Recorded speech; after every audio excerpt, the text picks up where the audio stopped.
Hello students, good evening and welcome back to Gopal study circle. Students, આજે આ વિડીયોમાં આપણે સ્ટડી કરીશું ધોરણ 8 ગુજરાતી માધ્યમમાં ચેપ્ટર નંબર 2 જે ફર્સ્ટ સેમિસ્ટરમાં જે અસાઇનમેન્ટના એક્ઝામ્પલ છે તેઓ તમને અહીંયા પર સોલ્વ કરાવી રહ્યો છું.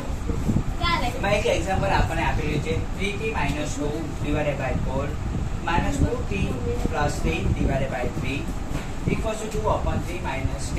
અર્થાત આપણને અહીંયા પર t ની કિંમત શોધવાની કહી છે. શાની કિંમત? t ની કિંમત શોધવાની છે. t ની કિંમત આપણને ખબર નથી એટલે ક્વેશ્ચન માર્ક કરી દો. હું ફરીથી ક્વેશ્ચન કોપી કરી રહ્યો છું. દેખો 3t - 2 3t - 2 ના છેદમાં 4 - 2t + 3 ના છેદમાં 3 = 2 ના છેદમાં 3 - t. ઠીક છે. ચલો હવે આપણે શું કરીશું? ક્રોસ મલ્ટીપ્લિકેશન કરીશું. ચોકડી બનાવવા 3 છેદમાં છે તેને 3t - 2 સાથે ગુણીશું.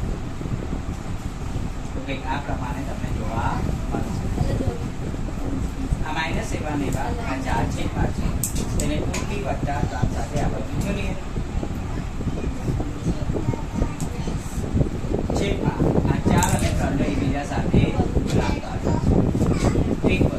આના છેદમાં કહીએ તો આપણે ચોકડી ગુણાકાર 1 ને 2 સાથે ગુણીશું એટલે 1 2 થશે માઇનસ આ 3 ને આપણે t સાથે 3 ગુણ્યા t એટલે શું થયું? 3 છેદમાં 3 એકા 3 3 એકા 3. ત્યાર પછી હવે આ જે 3 છે એને આપણે આ કૌંસમાં ગુણી કાઢીએ. 3 તારી 9t માઇનસ 3 2 6 અમને કૌંસમાં રાખીશું. પછી આ માઇનસ એ વાત આ જે 4 છે એને 2t + 3 સાથે ગુણી કરીએ તો 4 2 8t વત્તા 4 3 12 છેદમાં આ 4 3 12 અને 1 2 - 3t ના છેદમાં 3. ઓકે.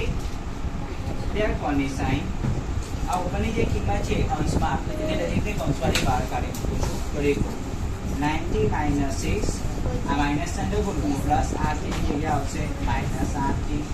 આ માઇનસ સંડો ગુણો તો માઇનસ પ્લસ માઇનસ 12 છેદમાં 12 એવા ને એવા દેખો 2 - 3t એટલે 2 - 3t ના છેદમાં 3.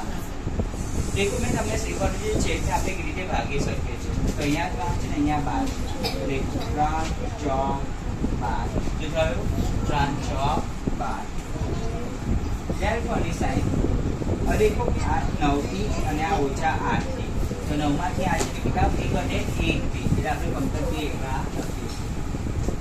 દેખો -6 - 12 સરળ બાદબાકીના નિયમ જો બે સંખ્યા ઋણ હોય તો સરવાળો કરી છે ઋણ 12 ને 6 કેટલા થયા 18 બસ કેટલા 18 માઇનસ તો આપણે લખીશું -18 છેદમાં કેટલા છે 4 અને એ બાજુ કેટલા વધે હવે ફક્ત 2 - 3t એટલે 2 -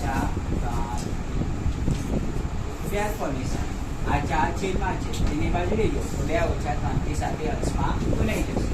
તો અહીંયા શું વધ્યું? t - 18 4 અને કૌંસમાં લખીશું 2 - 3. ત્યાર t - 18 એવા ને એવા તો એ જે 4 છે એને 2 - 3t સાથે ગુણીએ તો 4 2 8 4 કરી 12t. હવે t એવા ને એવા રહેશે. આ -12t ને આ બાજુ આવો તો શું થઈ જાય? +12. એ બાજુ 8 એવા ને એવા -18 ની બાજુ લઈ જાઓ તો શું થઈ જાય? +18. હવે આની આગળ સગુણક લઈ લો શું કહેવાય? 1 12 ની કેટલા થયા? 13t બરાબર અને 18 માં 8 ઉમેરો 18 ને 8 કેટલા થયા? 26. હવે 13 અને t વચ્ચે ગુણાકારનો સંબંધ તો 13 ની બાજુ લઈ જાઓ તો ત્યાં આવે ભાગાકારમાં 26 ના છેદમાં 13. તો therefore t બરાબર 13 2 26 શું થાય? 13 2 26. ઠીક છે. તો આપણને તેની કિંમત શું મળી ગઈ? 2. શું મળી? 2. આઈ હોપ કે તમને આ એક્ઝામ્પલ સમજમાં આવ્યું હશે. સો good luck and best of luck for this work and thank you.